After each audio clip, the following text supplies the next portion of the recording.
ప్రకాశం జిల్లా కొత్తపట్నం మండలం పల్లిపాలెం గ్రామంలో పల్లె నిద్ర కార్యక్రమం జరిగింది. ఈ కార్యక్రమంలో ఒంగోలు ఎంపీ మాగుంట శ్రీనివాసరెడ్డి, ఒంగోలు ఎమ్మెల్యే దామచర్ల జనార్దన్, ప్రకాశం జిల్లా కలెక్టర్ రాజాబాబుతో పాటు జిల్లాలోని అధికారులు, ప్రజాప్రతినిధులు అందరూ ఈ కార్యక్రమంలో పాల్గొని ప్రజల సమస్యలను పరిష్కరించడానికి పూనుకున్నారు. నేను గతంలో 2014లో పొలం ఆన్లైన్ అయింది.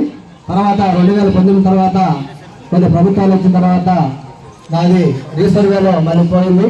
పోతే మళ్ళీ 2000 మళ్ళీ ప్రభుత్వం వచ్చిన తర్వాత మళ్ళీ నేను ఆన్లైన్ చేయించుకున్నాను. నాది మా నాన్నది బాగానే జరిగింది. కానీ ఇంకా కొంతమంది కూడా అధికారులు ఎంఆర్ఓ కానీ వీళ్ళు కూడా సర్వేర్ చేత ఆ పొలాన్ని కొలిసి సర్వేర్ చేత రిపోర్ట్ ఇచ్చి ఆ పొలాన్ని మళ్ళీ మా తాత ముత్తాతల నుంచి కూడా పొలాన్ని కూడా చేయడానికి కూడా ఇబ్బంది పడుతున్నారు. కాబట్టి ఇక్కడ వచ్చిన కలెక్టర్ గారిని ఎంఆర్ఓ గారికి చెప్పి సర్వేర్ చేత రిపోర్ట్ ఇచ్చి ఎల్పీ నెంబర్ ఇచ్చి వాళ్ళకి కూడా ఆన్లైన్ చేయొచ్చుగా కోరుకుంటూ సెలవు తీసుకుంటున్నాను. గవర్నమెంట్ ఫామ్ అయినప్పటి నుంచి కూడా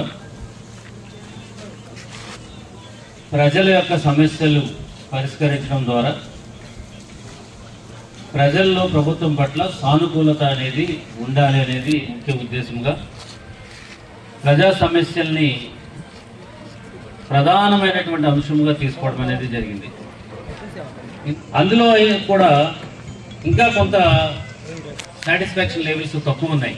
దీనికి కారణం ఏంటంటే అందరూ కలెక్టరేట్కి రాలేరు, అందరూ దగ్గర ఉన్నటువంటి ప్రభుత్వ కార్యాలయానికి రాలేరు, అందరూ కూడా మిగతా వాళ్ళలాగా అందరూ కూడా ఆఫీసర్ దగ్గరికి వెళ్ళి నా సమస్య ఇదేని కూడా చెప్పుకునే పొజిషను అందరికీ ఉండదు. సో దాని గురించి అని చెప్పేసి వీలైతే మీరు ప్రజలతో ఒక రాత్రి ఆ ఊర్లో మీరు గడపండి, వాళ్ళతో మాట్లాడండి.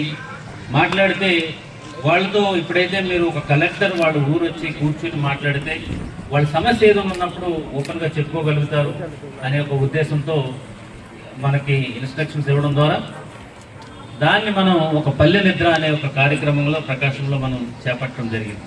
ఈ కార్యక్రమాన్ని మనం జరుపుకుంటాము, కంగారు ఏమి లేదు, ప్రశాంతంగా కూర్చుంటాము. మీరు మాట్లాడండి, మాట్లాడిన తర్వాత మనం ఒకదాన్ని బట్టి ఒక సమస్యను బట్టి ఒక సమస్య మనం మాట్లాడుకుంటాం.